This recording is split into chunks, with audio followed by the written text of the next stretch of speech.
Hello, my dear friend. It's Clara. Come, sit with me for a little while. The afternoon light is so lovely today, isn't it?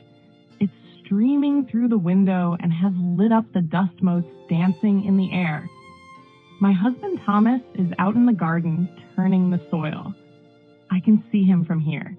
His back is a little more stooped than it used to be, his hair much whiter, but his hands are just as strong and steady as they ever were. We've been married for 41 years. 41 years! It feels like a lifetime and a breath, all at once. And in that time, we have built a life, a family, a home. But we've also had to rebuild our marriage more than once. You see, a long love is not a perfect, unbroken thing. It is a thing that is mended. It gets cracked, and with grace and a great deal of work, you learn to fill those cracks, not with gold, but with something far more precious, wisdom. I used to pride myself on my honesty. In my career, I was known for being direct, for not mincing words. I saw it as a strength, a virtue. At least you always know where you stand with Clara, people would say. And I carried that same banner of brutal honesty into my home, believing it was the bedrock of a strong marriage. But I've learned, the hard way, that some kinds of honesty don't build, they break.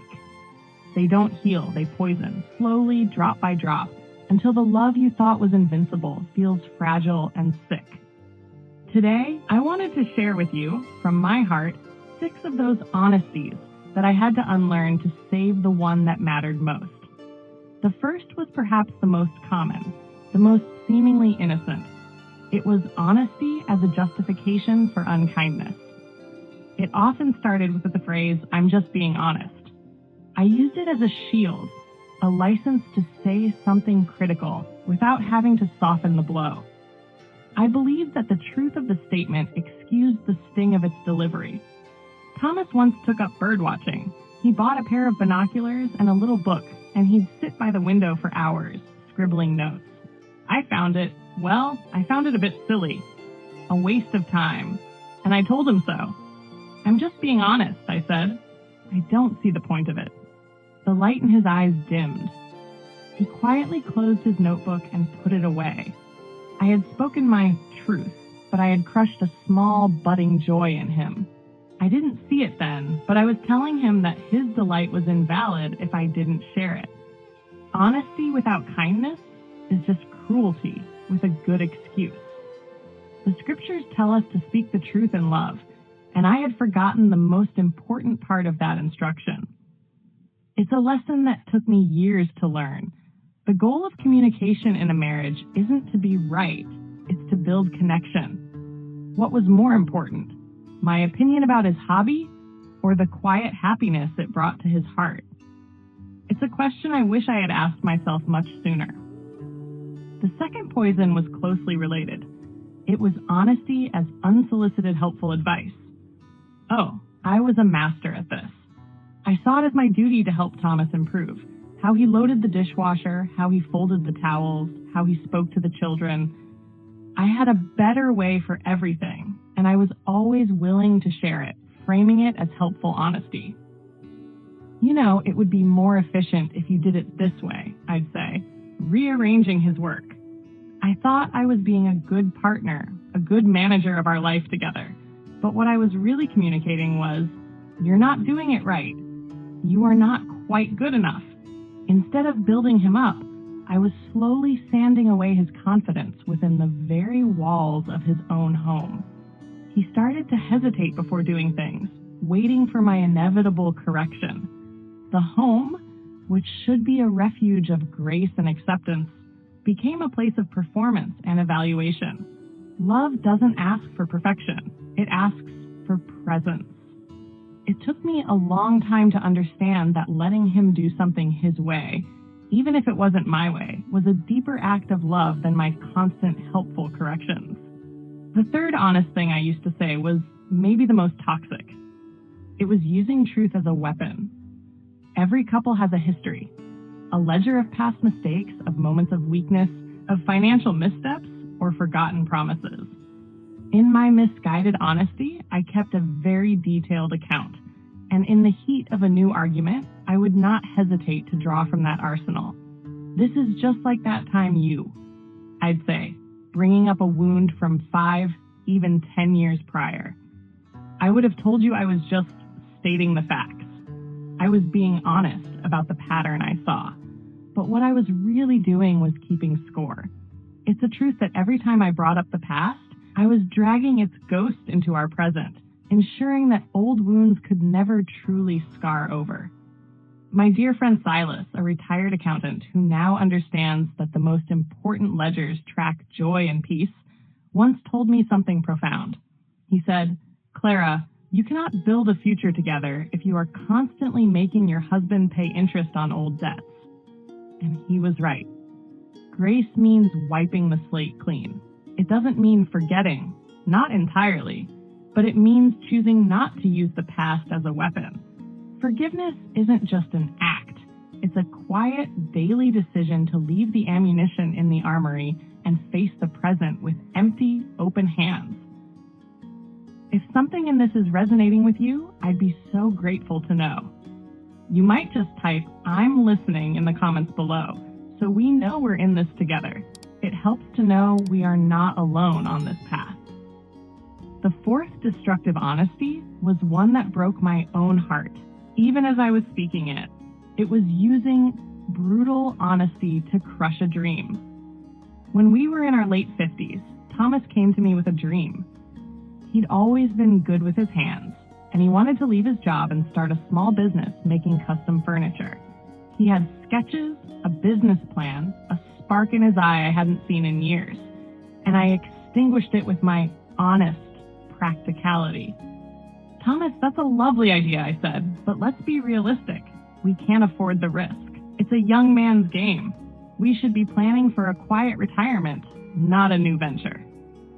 Every word was practical. Every word was, from a certain point of view, true. And every word was a stone laid on the grave of his dream. I told myself I was protecting us, protecting our finances, our future. But I was also protecting myself from the fear of the unknown. And in doing so, I communicated the most devastating message one can give to a partner. Your dream is not safe with me. It's a deep betrayal. Now, when I see him in his friend Elias's woodworking shop, covered in sawdust and so deeply content mentoring the younger men from our church, I feel a quiet joy. But it is a joy tinged with regret for the years of that contentment I stole from him with my fear, dressed up as honesty. The fifth poison was more subtle.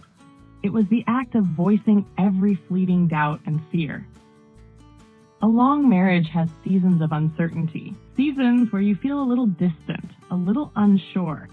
It's natural. In my quest for total honesty, I believe that every single one of those fleeting anxieties needed to be spoken aloud. "Are we okay?" I'd ask in the middle of a quiet evening. "I feel like we're drifting apart," I'd announce, turning a moment of peaceful silence into a referendum on our entire relationship. I thought I was fostering open communication, but what I was actually doing was creating a climate of constant instability. I was taking every flicker of doubt and fanning it into a potential fire. My friend Arthur, who lost his dear Eleanor years ago, once described happiness to me not as a destination to conquer, but as a garden to be tended. You must notice the weeds, of course, but you don't spend all your time shouting about them. You tend the soil, you water the blossoms, you trust the seasons. I learned that some doubts are like clouds passing in the sky. You can notice them, but you don't have to announce every single one. Sometimes the most loving thing to do is to sit with your own unease, to bring it to God in prayer, and to trust in the deep, sturdy roots of the love you have built together. Finally, the sixth honesty I had to unlearn was perhaps the simplest and the most profound. It was honesty that ignored timing and tone. A truth, even a necessary one, can become a poison if it's delivered without care. I used to be an expert at this. Thomas would walk in the door, his shoulders slumped from the weight of a long day at work, and I would meet him with, "We need to talk." I just looked at the credit card bill.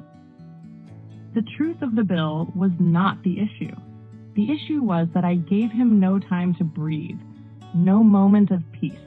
I valued the urgency of my message over the state of his heart. I had to learn what I now call the art of the gentle approach. To learn to read the room, to read his spirit.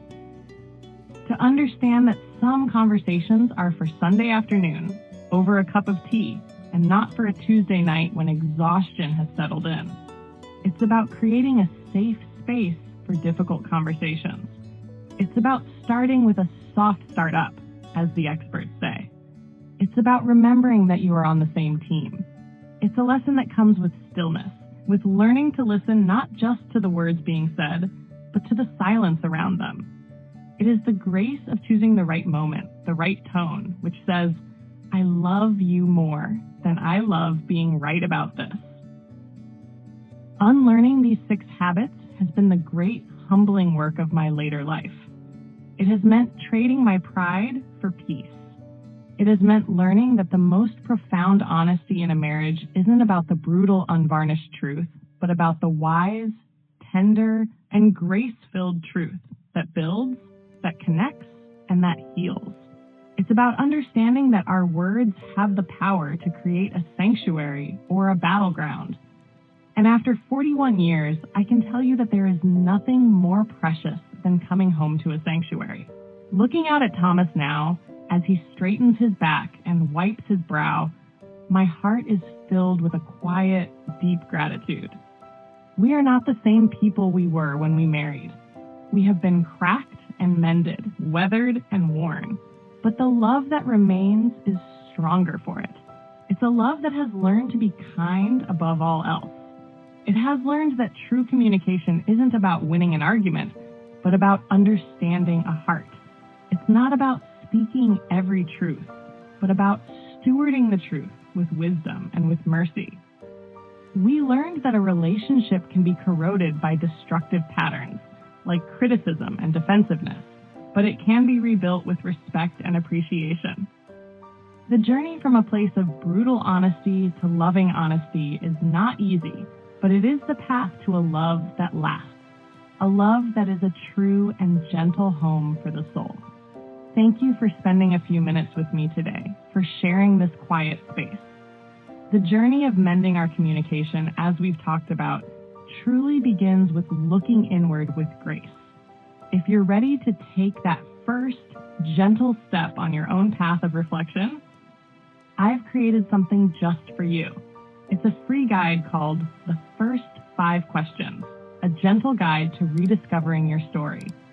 It's designed to help you begin this exact process in a quiet and meaningful way. You can download it right now for free from the link in the description. Be gentle with yourself this week.